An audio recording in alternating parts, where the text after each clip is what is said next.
All night last night, Howie Roseman was calculating the calculations of the cornbread, and he came up with an extra $9.4 million in cap space, not to mention a possible trade partner for Andre Dillard. Still the cowboy, Mr. McLean. You Americans are all alike. But this time, John Wayne doesn't walk into the sunset with Grace Kelly. Scary Cooper, asshole!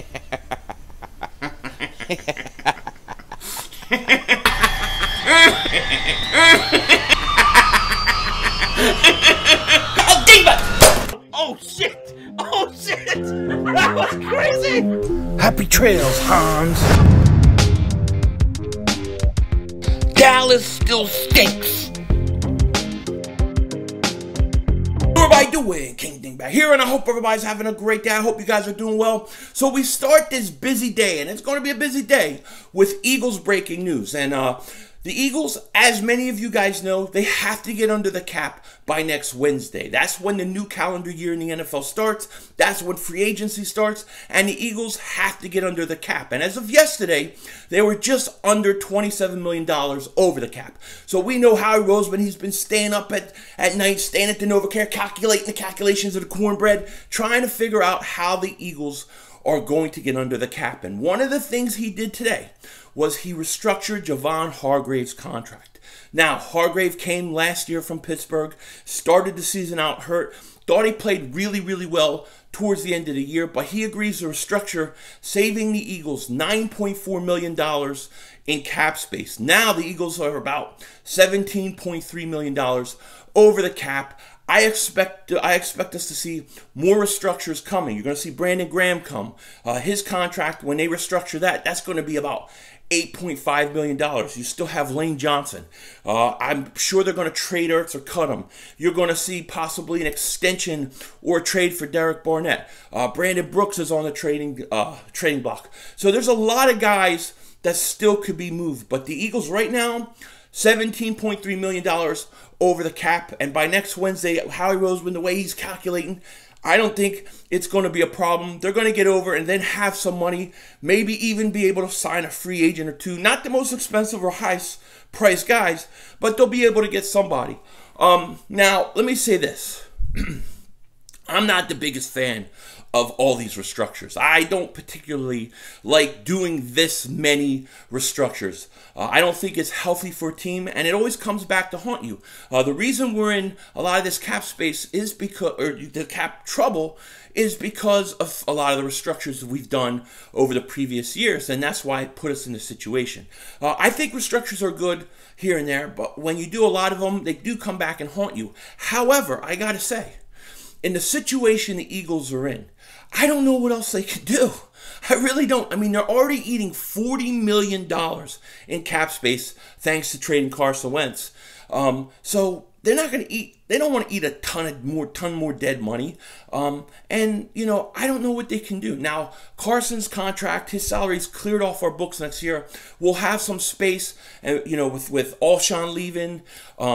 Malik Jackson's going to go. They're post-June 1st designations, meaning they help us next year. So we'll have some cap space. I hope that this is a way of the Eagles, you know, just getting through this year, and I hope it's not something that they continue to overdo in the future. If that's the case, then I'm perfectly fine with this.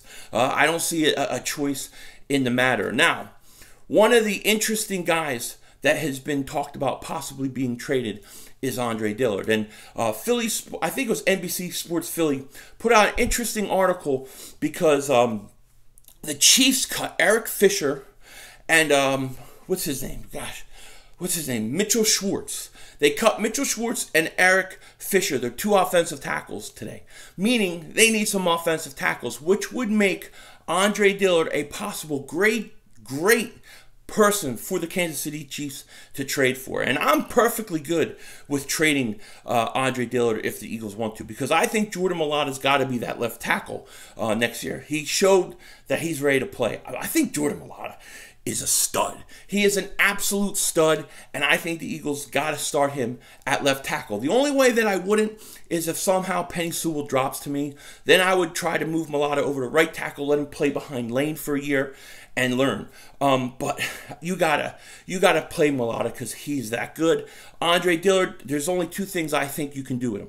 You can trade him, or you can maybe move him to guard. Maybe move him to left guard, see how you could do there. But if the Eagles have an opportunity to trade him, I would do it. And maybe they get a 3rd round pick for him, a 4th round pick. He is a former 1st round pick, only played in the league 2 years, and he was hurt last year.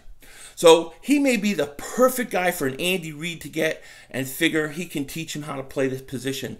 That would be a great spot, and we'll see if that pans out. But I thought it was an interesting trade idea, considering the Chiefs just cut both their tackles. So keep that in mind. Today is going to be a busy day. I will be back at 3 p.m. Eastern Time. I'm going to do a State of the Eagles. I'm going to have special guests, Nitro Freak on. Now, many of you guys who know Nitro Freak, he's been around a long time. But one thing about Nitro, especially when it comes to football and Eagles, me and him don't agree. We don't agree on a lot when it comes to the Eagles. You know, he's my friend off of YouTube and all those kind of things. And there's a lot of things we agree on. But when it comes to the Eagles, we don't agree a lot. And I think it's important to bring on people who have different opinions and don't always see eye to eye with you. Because, one, I think it makes for great conversation. But two, I think it's also important to hear all the different ideas and opinions out there. So he's going to be on today. Should be an interesting show. Can't wait. I've been looking forward to this one for a while. And then on Saturday, I'll have Gate City Sports on. So that'll be fun too.